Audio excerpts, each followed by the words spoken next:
Okay, hello everyone. Let me go ahead and just delete this so we can kind of do it over together. Remove. Okay. So what we're gonna do is once you download your work from Blackboard, and you need to do that today because the folks that manage Blackboard kind of frown upon us opening up courses that have already closed because it creates a lot of confusion on their side as well. So they're going to allow us to keep this thing open till tomorrow morning. We'll all close it. So download your work and archive it from now on. And in order to kind of make sure that that actually happens, what I want to do is create a folder. Some of you might be working like this already, but I want you all to work and create a cloud storage utility. So just do it, bear with me, and just go through this process, or share what you have with us already that's organized. But this is the new file organizational system that I kind of recommend. Very similar to what I taught in 171. We're just going to modify it a little bit. So I'm going to say new folder, and I'm going to call this LDAR projects, and then you're going to have your name, student name, okay, and say create. Once you have that inside of this, we're going to create our folder kind of template for each project. So I'm going to say new folder, and the first thing is going to be the project number. Then I want to have the project name, and then I'm going to say my academic year, whether you're a freshman, sophomore, junior, or senior. Kind of keep it organized like that. Boom, create. Now the first thing that I'm going to do is going to create a Google Doc that is going to be my project description. Slash overview. Copy your assignment descriptions or project descriptions and paste them in here, because over the years you're probably going to forget. So it's nice to have this narrative, all right, to help organize it. So that's kind of number one. It populates. Now I'm going to put that inside this.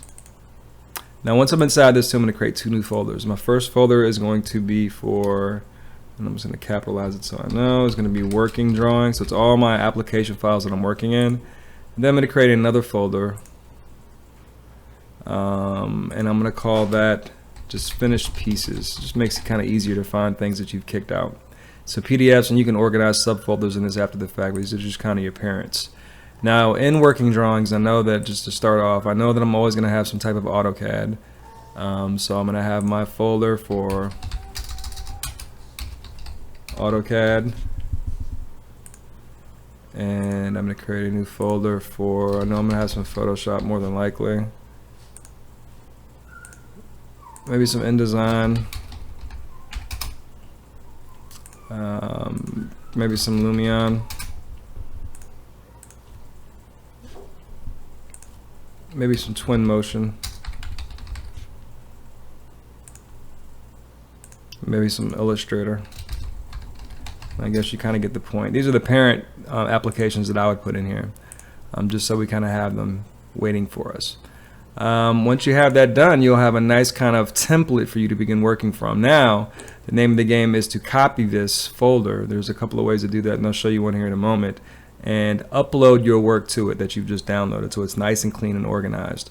Once that is done, I want you all to share, right-click, and share this with both Perry and myself. Share it with me at ncatlandark@gmail.com, and then share it with Perry at perryhoward03@gmail.com, because we can't see it with our other email. All I need to be able to do is be able to view it, and since say send, that'll go out so that we can see your organizational structure and see your work and kind of track you through the years. This is paramount you do this again, because it's a pain to download the stuff and to do it the way we're doing it right now. Okay, so try to get it done in class today, and by the end of the day I should be able to see it, and so should Perry. And again, make sure that on this first parent folder, the core folder, you have LDR projects dash and your name. Okay, now to copy these things, there's a couple of ways. Unfortunately, you can't just right click like you could in a typical Windows environment. If you have this thing synced with your Windows, if you download Google Drive and have it synced, you can copy. But if you're working in this format, you cannot just copy the folders right now. So there is a plugin I found called Copy Folder, and I'll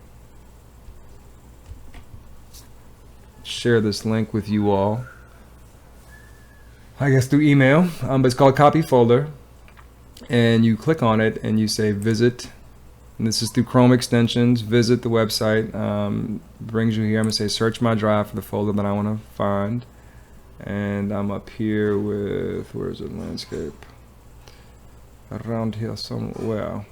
There it goes, landscape projects. I'm gonna double click in here, and I want to copy this. I'm gonna click on that and say select, and then say next, and then I'm gonna change the name, and this is where you put it in. So say project number 1, maybe the name of this is Sockwell project, and maybe this is your, I don't know, sophomore year, right? And say next. Everything should stay the same. You can change some of these things. I'm just gonna say next. Same root, that's fine. Copy folder. It should go very quickly because it's pretty much blank. It's just template information. It'll copy it. I'll go back here and you will notice that I have a copy. I'm going to double click on this, and sometimes you'll still see a doc and it says, yes, do not delete or modify. It will be deleted after copying completes. It will delete, I promise you, and you'll be left with the file organization that you have. I don't need the copy folder log. We don't need that. But everything else I need is waiting for me to work again. So just a kind of a quick way of doing that. But again, once you have these things done, in your folder we should see all of these projects begin to appear nice and organized with a project description and hopefully a clean archive system. Any questions, let me know.